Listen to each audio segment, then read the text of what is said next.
David flees Jerusalem. 2 Samuel 15:13-29. Then a messenger came to David and reported, "The hearts of the men of Israel are with Absalom."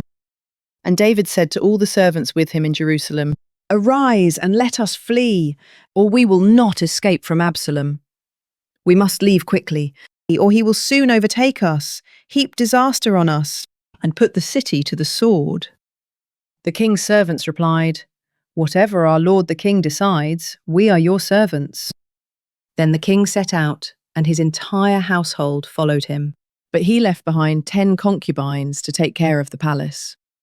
So the king set out with all the people following him. He stopped at the last house, and all his servants marched past him, all the Cherethites and Pelethites, and 600 Gittites who had followed him from Gath.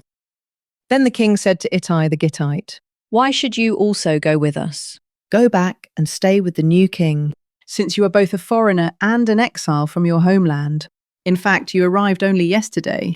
Should I make you wander around with us today while I do not know where I am going? Go back and take your brothers with you. May the Lord show you loving devotion and faithfulness." But Ittai answered the king, "As surely as the Lord lives, and as my lord the king lives, wherever my lord the king may be, whether it means life or death, there will your servant be." "March on then," said David to Ittai. So Ittai the Gittite marched past with all his men and all the little ones who were with him. Everyone in the countryside was weeping loudly as all the people passed by. And as the king crossed the Kidron Valley, all the people also passed toward the way of the wilderness.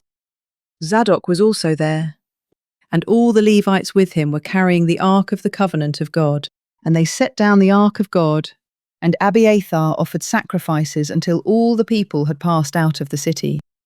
Then the king said to Zadok, "Return the Ark of God to the city.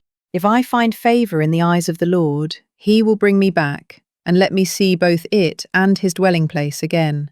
But if he should say, 'I do not delight in you,' then here I am. Let him do to me whatever seems good to him." The king also said to Zadok the priest, "Are you not a seer? Return to the city in peace, you with your son Ahimaaz, and Abiathar with his son Jonathan. See, I will wait at the fords of the wilderness until word comes from you to inform me." So Zadok and Abiathar returned the Ark of God to Jerusalem and stayed there.